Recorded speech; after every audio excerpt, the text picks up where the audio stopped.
ਅੱਜ ਅਸੀਂ ਗੱਲ ਕਰਾਂਗੇ ਜੀ ਖਿਡੌਣਿਆਂ ਤੇ। ਜਿਹੜੀ ਨਵੀਂ ਨਸਲ ਹੈ, ਸਾਡੀ ਨਿਊ ਜਨਰੇਸ਼ਨ ਹੈ, ਨਵੀਂ ਪੋਦ ਹੈ, ਇਹ ਵੀਡੀਓ ਖਾਸ ਕਰ ਉਹਨਾਂ ਵਾਸਤੇ ਵੇ।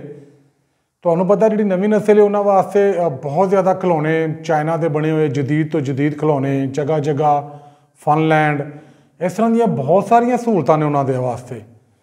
ਬਹੁਤ ਸਾਰੀ ਆਨਲਾਈਨ ਗੇਮਸ ਨੇ, ਮੋਬਾਈਲ 'ਤੇ ਉਹ ਗੇਮਸ ਖੇਡਦੇ ਨੇ, ਉਹਨਾਂ ਕੋਲ ਖੇਲਣ ਦੇ ਬੜੇ ਮੌਕੇ ਨੇ ਜੀ, ਬਹੁਤ ਜ਼ਿਆਦਾ। ਠੀਕ ਹੈ, ਇਨਡੋਰ ਆਊਟਡੋਰ ਹਰ ਤਰ੍ਹਾਂ ਦੇ ਬੜੇ ਅੱਛੇ ਮੌਕੇ ਨੇ।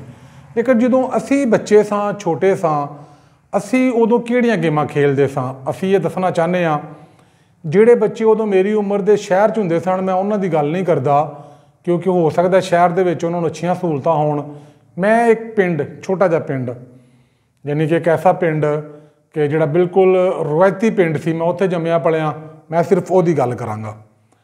ਨਾਲੇ ਜਿਹੜੀ ਨਵੀਂ ਨਸਲ ਹੈ ਸਾਨੂੰ ਕਹਿੰਦੀ ਹੈ ਸੁਪਰ ਜਨਰੇਸ਼ਨ, ਅਤੇ ਠੀਕ ਕਹਿੰਦੀ ਹੈ, ਕਿਉਂਕਿ ਅਸੀਂ ਆਪਣੀ ਜ਼ਿੰਦਗੀ 'ਚ ਬਹੁਤ ਸਾਰੀਆਂ ਨਵੀਆਂ ਇਜਾਦਾਤ ਆਉਂਦੀਆਂ ਵੇਖੀਆਂ, ਫਿਰ ਸਿਰੇ ਤੋਂ ਨਾਪੈਦ ਹੁੰਦੀਆਂ ਵੇਖੀਆਂ, ਖਤਮ ਹੁੰਦੀਆਂ ਵੇਖੀਆਂ, ਮੁੱਕਦੀਆਂ ਵੇਖੀਆਂ। ਕੋਈ ਨਾਮ ਵੀ ਨਹੀਂ ਲੈਂਦਾ ਹੁਣ ਉਹਨਾਂ ਦਾ।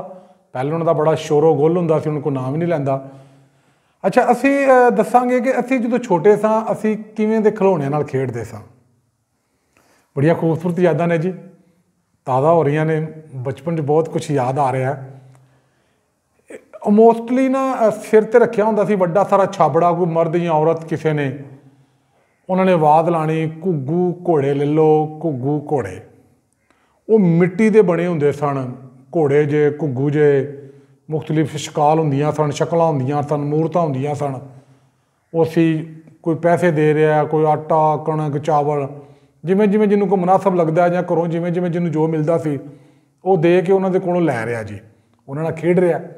ਇਸ ਤਰ੍ਹਾਂ ਹੀ ਮੈਨੂੰ ਯਾਦ ਹੈ, ਸ਼ਾਇਦ ਉਹ ਪੱਖੀ ਬਾਸ ਹੁੰਦੇ ਹਨ ਜਿਹੜੇ ਝੁੱਗੀਆਂ 'ਚ ਰਹਿੰਦੇ ਨੇ, ਉਹ ਲੈ ਕੇ ਆਉਂਦੇ ਹੁੰਦੇ ਸਨ ਇੱਕ ਉਹ ਧਾਗੇ ਨਾਲ ਖਿੱਚਣ ਵਾਲਾ ਜਾਂ ਕਾਨੇ ਦੇ ਨਾਲ ਖਿੱਚਣ ਵਾਲਾ ਢੋਲ ਜਿਹਾ ਉੱਤੇ ਬਣਿਆ ਹੁੰਦਾ, ਟਕ ਟਕ ਟਕ ਚਲਾਉਣਾ ਨਾ, ਤਾਂ ਉਹਨਾਂ ਕੋਲ ਇੰਦਾ ਸਿਸਟਮ ਲਾਇਆ ਹੁੰਦਾ ਸੀ, ਕਾਨੇ ਉੱਤੇ ਵੱਜਦੇ ਸਨ ਤਾਂ ਢੋਲ ਜਿਹਾ ਵੱਜਦਾ ਸੀ। ਇਸ ਤੋਂ ਇਲਾਵਾ ਉਹ ਗੁਬਾਰੇ ਲੈ ਕੇ ਆਉਂਦੇ ਸਨ, ਅਤੇ ਗੁਬਾਰਿਆਂ ਕੇ ਪੀਪਣੀਆਂ ਲੱਗੀਆਂ ਹੋਣੀਆਂ, ਉਹ ਵੀ ਬੜੀ ਵੱਡੀ ਇੰਟਰਟੇਨਮੈਂਟ ਹੁੰਦੀ ਸੀ, ਬੜਾ ਮਜ਼ਾ ਚਸਕਾ ਹੁੰਦਾ ਸੀ ਉਹਦਾ। ਜਾਂ ਫਿਰ ਕਦੀ ਕਦੀ ਕੋਈ ਸਾਈਕਲ 'ਤੇ ਰੱਖ ਕੇ ਬੰਦਾ ਆ ਜਾਂਦਾ ਸੀ, ਗੈਸੀ ਗੁਬਾਰੇ, ਉਹਦੇ ਕੋਲ ਟੈਂਕੀ ਹੁੰਦੀ ਸੀ, ਉਹਨੇ ਗੈਸ ਦਾ ਗੁਬਾਰਾ ਭਰ ਦੇਣਾ, ਧਾਗਾ ਬੰਨ੍ਹ ਕੇ ਹੱਥ ਨਾਲ ਬੰਨ੍ਹ ਲੈਣਾ, ਬੱਲੇ ਬੱਲੇ ਕਿਆ ਬਾਤ ਹੈ ਜੀ। ਉਹ ਵੀ ਇੱਕ ਬੜਾ ਮਜ਼ਾ ਹੁੰਦਾ ਸੀ, ਬੜੀ ਇੰਟਰਟੇਨਮੈਂਟ ਹੁੰਦੀ ਸੀ ਸਾਡੇ ਵਾਸਤੇ। ਇਹਨਾਂ ਖੇਲਾਂ ਤੋਂ ਇਲਾਵਾ ਅਸੀਂ ਜਦੋਂ ਮੇਲੇ ਠੇਲੇ ਲੱਗਦੇ ਸਨ, ਹੁਣ ਤਾਂ ਮੇਲਿਆਂ ਦਾ ਬਹੁਤ ਰਿਵਾਜ ਘੱਟ ਹੈ, ਬੜੀ ਰੌਣਕ ਨਹੀਂ ਹੈ, ਉਦੋਂ ਬੜੇ ਟਕਾ ਕੇ ਮੇਲੇ ਲੱਗਦੇ ਹਨ। ਮੇਲੇ 'ਤੇ ਦੁਕਾਨਾਂ, ਮਠਿਆਈ ਦੀਆਂ ਦੁਕਾਨਾਂ, ਫਲਾਂ ਦੀਆਂ ਦੁਕਾਨਾਂ, ਖਿਡੌਣਿਆਂ ਦੀ ਖਾਸ ਕਰ, ਟਰੈਕਟਰ ਲੈਣੇ ਲੈ ਲੈਣ ਦੇ ਪਲਾਸਟਿਕ ਦੇ ਬਣੇ ਹੋਏ, ਕਾਰਾਂ ਲੈਣੀਆਂ, ਗੱਡੀਆਂ ਲੈਣੀਆਂ, ਗੁੱਡੀਆਂ ਲੈਣੀਆਂ ਕੁੜੀਆਂ ਨੇ, ਉਹਨਾਂ ਨੇ ਆਪਣੀ ਗੁੱਡੀਆਂ ਛੁੱਡੀਆਂ ਖਰੀਦਣੀਆਂ, ਆਪਣੇ ਛੋਟੇ ਛੋਟੇ ਬਰਤਨ ਖਰੀਦਣੇ, ਜਿਹੜੀ ਕੁੜੀਆਂ ਹੁੰਦੀਆਂ ਸਨ ਉਹਨਾਂ ਨੇ ਖੇਲਣ ਵਾਸਤੇ। ਮੇਲਿਆਂ ਤੋਂ ਬੜੀ ਉਹ ਸ਼ਾਪਿੰਗ ਹੋਣੀ, ਅਤੇ ਬੜੀ ਸਸਤੀ ਜਦੋਂ ਹੁੰਦੀ, ਪੈਸੇ ਵੀ ਉਦੋਂ ਪੂਰੇ ਜਿਹੇ ਕੋਲ ਹੁੰਦੇ ਸਨ, ਅਤੇ ਚੀਜ਼ਾਂ ਥੋੜ੍ਹੀਆਂ ਸਸਤੀਆਂ ਹੁੰਦੀਆਂ ਸਨ। ਫਿਰ ਅਸੀਂ ਮਿਸਾਲ ਇੱਕ ਗਲੀ ਮੁਹੱਲੇ 'ਚ ਖੇਡਦੇ ਹਾਂ ਸਟਾਪੂ, ਕੁੜੀਆਂ ਮੁੰਡੇ ਰਲ ਕੇ ਖੇਡਦੇ ਹਨ, ਸਟਾਪੂ ਖੇਲਣਾ, ਕੋਕਲਾ ਛਪਾਕੀ ਖੇਲਣਾ। ਕੋਕਲਾ ਛਪਾਕੀ ਜੁਮੇਰਾਤ ਆਈ ਹੈ, ਜਿਹੜਾ ਗੜ ਪਿਛੜ ਵੇਖੇ ਉਹਦੀ ਸ਼ਾਮਤ ਆਈ ਹੈ। ਠੀਕ ਹੈ, ਲੁੱਕਣ ਮੀਟੀ ਖੇਲਣਾ, ਠੀਕ ਹੈ ਨਾ। ਇੰਝ ਦੀਆਂ ਗੇਮਾਂ ਹੁੰਦੀਆਂ ਸਨ ਜਿਹੜੀਆਂ ਅਸੀਂ ਖੇਡ ਦਿੰਦੇ ਸਾਂ। ਅਤੇ ਫਿਰ ਕੁਝ ਗੇਮਾਂ ਐਸੀਆਂ ਵੀ ਸਨ ਜਿਹੜੀਆਂ ਹੁਣ ਸਾਨੂੰ ਮਹਿਸੂਸ ਹੁੰਦਾ ਕਿ ਵੱਡੇ ਮਨਾ ਕਰਦੇ ਸਨ ਕਿ ਨਾ ਖੇਡਿਆ ਕਰੋ। ਉਹ ਸੀ ਗੁੱਲੀ ਡੰਡਾ। ਤੁਸੀਂ ਵੇਖਿਆ ਹੋਣਾ, ਲੱਕੜੀ ਦੀ ਏਡੀ ਗੁੱਲੀ ਹੁੰਦੀ ਅਤੇ ਨਾਲ ਡੰਡਾ 3-4 ਫੁੱਟ ਦਾ ਜਾਂ 2 ਫੁੱਟ ਦਾ ਜਾਂ 1.5 ਫੁੱਟ ਦਾ, ਅਤੇ ਉਹਦੇ ਨਾਲ ਉਹ ਖੇਲਣਾ। ਉਹ ਡੇਂਜਰਸ ਹੁੰਦੀ ਸੀ, ਕਦੀ ਕਿਸੇ ਦੇ ਸਿਰ 'ਚ, ਅੱਖ 'ਚ ਜਾਂ ਮੂੰਹ 'ਤੇ ਵੱਜ ਕੇ ਜ਼ਖਮ ਵੀ ਕਰ ਦਿੰਦੀ ਸੀ। ਉਹ ਗੁੱਲੀ ਡੰਡਾ ਅਸੀਂ ਬਣਵਾਉਂਦੇ ਹੁੰਦੇ ਸਾਂ ਆਪਣੇ ਜਿਹੜਾ ਪਿੰਡ 'ਚ ਮਕਾਮੀ ਨਾ, ਹਰ ਪਿੰਡ ਦੇ ਵਿੱਚ ਲੁਹਾਰ ਹੁੰਦੇ ਸਨ, ਠੀਕ ਹੈ ਨਾ, ਜਿਹੜੇ ਲੱਕੜੀ ਦਾ ਕੰਮ ਕਰਦੇ ਹਨ, ਤਰਖਾਣ ਲੁਹਾਰ ਵਗੈਰਾ, ਉਹ ਲੱਕੜੀ ਲੋਹੇ ਦਾ ਕੰਮ ਕਰਦੇ ਸਨ। ਅਤੇ ਉਹਨਾਂ ਦੇ ਕੋਲੋਂ ਜਾ ਕੇ ਗੁੱਲੀ ਮਸਾਲੇ ਕੜਕ ਬਣਵਾ ਲੈਣੀ, ਡੰਡੇ ਬਣਵਾ ਲੈਣੇ। ਫਿਰ ਉਹ ਲਾਟੂ ਬਣਾਉਂਦੇ ਹੁੰਦੇ ਸਨ, ਲਾਟੂ ਚਲਾਣੇ ਕਰਨੇ, ਫਿਰ ਮੁਕਾਬਲੇ ਕਰਨੇ, ਕਿਹਦਾ ਲਾਟੂ ਜ਼ਿਆਦਾ ਤੇਜ਼ ਘੁੰਮਦਾ, ਕਿਹਦਾ ਘੱਟ ਘੁੰਮਦਾ। ਹੁਣ ਤਾਂ ਜਨਾਬ ਮਸ਼ੀਨੀ ਨੇ, ਬੱਚੇ ਉਹਨੂੰ ਦਿੰਦੇ ਨੇ ਵੱਟ, ਬਟਨ ਦੱਬਦੇ ਨੇ, ਉਹ ਘੁੰਮਣ ਲੱਗ ਪੈਂਦਾ। ਅਸੀਂ ਬਕਾਇਦਾ ਰੱਸੀ ਦੇ ਨਾਲ ਬੜੇ ਤਜਰਬੇ ਦੇ ਨਾਲ ਉਹਨੂੰ ਖੇਡਦੇ ਹੁੰਦੇ ਸਾਂ। ਇਸ ਤਰ੍ਹਾਂ ਹੀ ਇੱਕ ਜਿਹੜੇ ਲੱਕੜੀ ਦਾ ਕੰਮ ਕਰਦੇ ਸਨ, ਉਹ ਜਨਾਬ ਉਹਨਾਂ ਨੂੰ ਛਮਾਈ ਦੀ ਛਮਾਈ ਨਾਲ ਦਾਣੇ ਦਿੰਦੇ ਹਨ। ਮੈਨੂੰ ਜੇ ਵੀ ਯਾਦ ਹੈ, ਸਾਡੇ ਅੱਲਾ ਜਨਸੀਬ ਕਰੇ ਬਾਬਾ ਅੱਲਾ ਰੱਖਾ ਹੁੰਦਾ ਸੀ, ਅਸੀਂ ਜਨਾਬ ਅੱਬਾ ਜੀ ਦਾ ਤੰਬਾਕੂ ਚੱਕਣਾ, ਹੁੱਕਾ ਪੀਂਦੇ ਹਨ ਅੱਬਾ ਜੀ, ਉਹਨਾਂ ਦਾ ਤੰਬਾਕੂ ਚੱਕਣਾ ਇੰਨਾ ਕੁ, ਉਹ ਲੱਗ ਜਾਣਾ ਉਹਨਾਂ ਦੀ ਖਿਦਮਤ ਅਕਦਸ 'ਚ ਪੇਸ਼ ਕਰਨਾ, ਉਹਨਾਂ ਬੜਾ ਖੁਸ਼ ਹੋਣਾ। ਉਹ ਜੀ ਉਹ ਪੁੱਤਰੋ, ਸਵਾਦ ਆ ਜਾਏਗਾ ਵਾਰੀ ਲਾਉਣ ਦਾ, ਦੱਸੋ ਕੀ ਬਣਾਈਏ। ਲਾਟੂ ਗੁੱਲੀ ਡੰਡਾ ਜੋ ਕਹਿਣਾ ਸਾਨੂੰ ਨਾ ਬਣਾ ਦੇਣਾ। ਇੱਕ ਰੇੜਾ ਜਿਹਾ ਬਣਾਉਂਦੇ ਹੁੰਦੇ ਸਨ, ਯਾਨੀ ਕਿ ਲੱਕੜੀ ਦੇ ਟਾਇਰ ਲਾ ਕੇ ਛੋਟੇ ਬੱਚਿਆਂ 'ਤੇ ਰੇੜਾ ਜਿਹਾ ਬਣਾ ਦੇਣਾ ਉਹਨਾਂ ਨੇ, ਜਾਂ ਕੋਈ ਟਰੈਕਟਰ ਟਰਾਲੀ ਟਾਈਪ ਚੀਜ਼ਾਂ ਬਣਾ ਦੇਣੀਆਂ।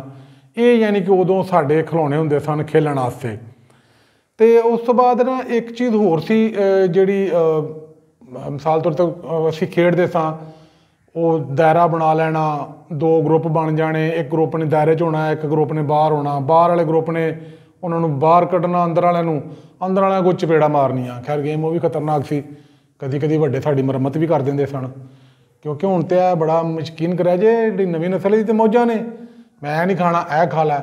ਅਸੀਂ ਹੁੰਦੇ ਸਾਂ ਮਾੜਾ ਜਿਹਾ ਟੀ ਪਾ ਕਰਦੇ ਹਾਂ, ਉਸੇ ਵੇਲੇ ਹੀ ਫੂਕਣੀ ਨਾਲ, ਚਿਮਟੇ ਨਾਲ, ਜੁੱਤੀ ਨਾਲ, ਡੋਈ ਨਾਲ, ਘੋਟਣਾ ਸਮਝਦੇ ਨਾ ਜਿਹਦੇ ਨਾਲ ਸਾਗ ਘੋਟੀਦਾ, ਉਹਦੇ ਨਾਲ ਬਾਬਾ ਜੀ ਮਿੰਟਾਂ ਸਕਿੰਟਾਂ ਹੀ ਸਾਡਾ ਸਾਫਟਵੇਅਰ ਅਗਲੇ ਅਪਡੇਟ ਕਰ ਛੱਡਦੇ ਸਨ।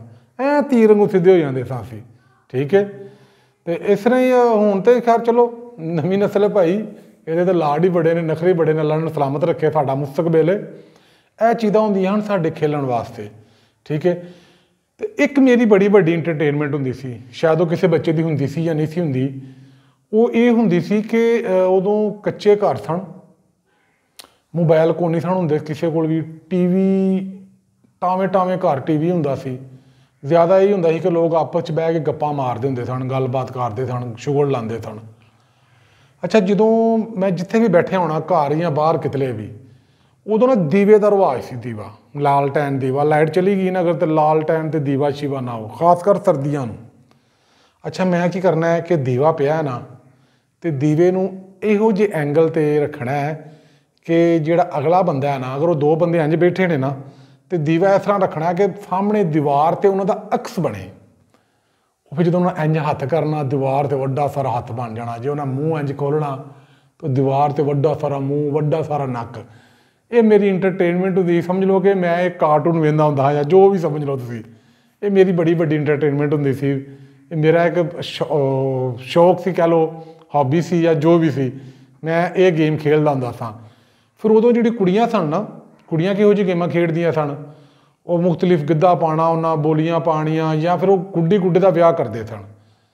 ਮੈਂ ਕਾਫੀ ਸਾਰੇ ਉਹ ਵਿਆਹ ਅਟੈਂਡ ਕੀਤੇ ਨੇ, ਕਿਸੇ ਦੀ ਗੁੱਡੀ ਹੋਣੀ, ਕਿਸੇ ਦਾ ਗੁੱਡਾ ਹੋਣਾ, ਬਰਾਤ ਆ ਰਹੀ ਹੈ, ਛੋਟੀ ਰੋਟੀਆਂ ਚੀਜ਼ਾਂ ਉਸ ਤਰ੍ਹਾਂ ਹੀ ਮਿਲਣੀ, ਰੁਖਸਤੀ ਵਕਤ ਰੋਣਾ, ਅਤੇ ਜੇ ਉਹ ਜੋ ਵੀ ਹੈ ਸਾਰਾ ਕੁਛ ਨਾ, ਇੱਕ ਦੂਜੇ ਦੀ ਗਿਫਟ ਸ਼ਿਫਟ, ਸਾਰੇ ਮਾਮਲਾਤ, ਇਹ ਸਾਡੀਆਂ ਗੇਮਾਂ ਹੁੰਦੀਆਂ ਸਨ। ਇਹ ਕੁਝ ਅਸੀਂ ਉਦੋਂ ਖੇਡਦੇ ਹੁੰਦੇ ਸਾਂ। ਇਸ ਤੋਂ ਇਲਾਵਾ ਹੋਰ ਵੀ ਹਰ ਲੋਕ ਆਪਣੇ ਰਿਵਾਜ ਦੇ ਮੁਤਾਬਕ ਜਾਂ ਮੌਸਮ ਦੇ ਮੁਤਾਬਕ, ਮਿਸਾਲ ਇੱਕ ਖਾਸ ਮੌਸਮ ਆਉਣਾ ਸੀ, ਬੈਂਡੇ ਖੇਲਣ ਲੱਗ ਪੈਣਾ। ਬੈਂਡੇ ਬਹੁਤ ਖੇਲੀਦੇ ਹਨ, ਗੋਲੀ ਪਿੱਲਾਂ, ਨੱਕਾਂਪੂਰ, ਤਾਨਾ ਲਾਣਾ, ਅਖਰੋਟ ਖੇਲਣ ਲੱਗ ਪੈਣਾ ਸੀ। ਅਖਰੋਟ ਦੀ ਮੌਸਮ ਆਉਣੀ, ਅਖਰੋਟ ਹੁੰਦੇ ਹਨ ਉਹ ਦੇਸੀ, ਉਹ ਥੋੜਾ ਮਾਰਿਆ ਵੀ ਨਹੀਂ ਟੁੱਟਦੇ ਹੁੰਦੇ, ਉਹਨਾਂ ਨਾਲ ਅਖਰੋਟ ਖੇਲਣੇ ਕਰਨੇ। ਹੋਰ ਆ ਜਿਹੜੀ ਹੁਣ ਆ ਮੌਸਮ ਆ ਰਹੀ ਹੈ ਨਵੰਬਰ ਅਕਤੂਬਰ, ਜੋ ਸਰਦੀ ਸ਼ੁਰੂ ਹੋਣੀ, ਅਸੀਂ ਕੀ ਕਰਨਾ, ਬਾਹਰ ਟੁਰ ਜਾਣਾ ਮੁੰਡਿਆਂ ਨੇ, ਇੱਕ ਬਣਾ ਲੈਣੀ ਬਾਡੀ ਜਿਹੀ, ਛੋਟੀ ਜਿਹੀ ਉੱਚੀ ਜਗ੍ਹਾ ਬਣਾ ਲੈਣੀ, ਦੂਰੋਂ ਨੱਸ ਕੇ ਆਉਣਾ, ਉਹਦੇ ਉੱਤੇ ਪੈਰ ਰੱਖ ਕੇ ਛਾਲ ਮਾਰਨੀ। ਵੇਖੋ ਜੀ ਕਿਹਦੀ ਛਾਲ ਲੰਬੀ ਜਾਂਦੀ ਹੈ, ਕਿਹਦੀ ਛਲਾਂਗ ਲੰਬੀ ਜਾਂਦੀ ਹੈ। ਇੰਝ ਦੇ ਯਾਨੀ ਕਿ ਸ਼ੁਗਲ ਮੇਲੇ ਲਾਈ ਦੇ ਥਾਣਾ, ਇੰਝ ਦਾ ਸਾਰਾ ਮਾਹੌਲ ਹੁੰਦਾ ਸੀ। ਅਸੀਂ ਤਾਂ ਜਨਾਬ ਇਸ ਤਰ੍ਹਾਂ ਹੀ ਆਪਣਾ ਬਚਪਨ ਗੁਜ਼ਾਰਿਆ, ਕੱਚੇ ਘਰਾਂ 'ਚ, ਬੜਾ ਜ਼ਬਰਦਸਤ, ਬੜਾ VIP ਕਿਸਮ ਦਾ। ਸਾਨੂੰ ਤਾਂ ਉਹ ਇੰਨੀਆਂ ਖੂਬਸੂਰਤ ਯਾਦਾਂ ਲੱਗਦੀਆਂ ਨੇ, ਅਸੀਂ ਤੁਹਾਨੂੰ ਦੱਸ ਨਹੀਂ ਸਕਦੇ। ਮੈਂ ਤੁਹਾਨੂੰ ਇਸ ਮੌਸਮ ਦੀ, ਜਿਹੜਾ ਹੁਣ ਮੌਸਮ ਚੱਲ ਰਿਹਾ ਨਾ, ਇਹਦੀ ਗੱਲ ਸੁਣਾਉਂਦਾ।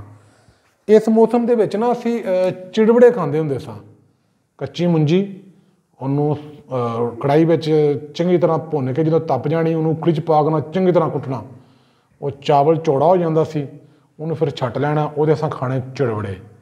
ਹੁਣ ਤਾਂ ਨਾ ਉਹ ਮਾਈਆਂ ਰਹੀਆਂ, ਨਾ ਉਖਲੀਆਂ ਰਹੀਆਂ, ਨਾ ਉਹ ਮਾਹੌਲ ਰਿਹਾ। ਹੁਣ ਤਾਂ ਜਿਵੇਂ ਜਿਵੇਂ ਜਦੀਦ ਦੌਰ ਹੁੰਦਾ ਜਾ ਰਿਹਾ, ਦੁਨੀਆ ਸਹੂਲ ਹੁੰਦੀ ਜਾ ਰਹੀ ਹੈ।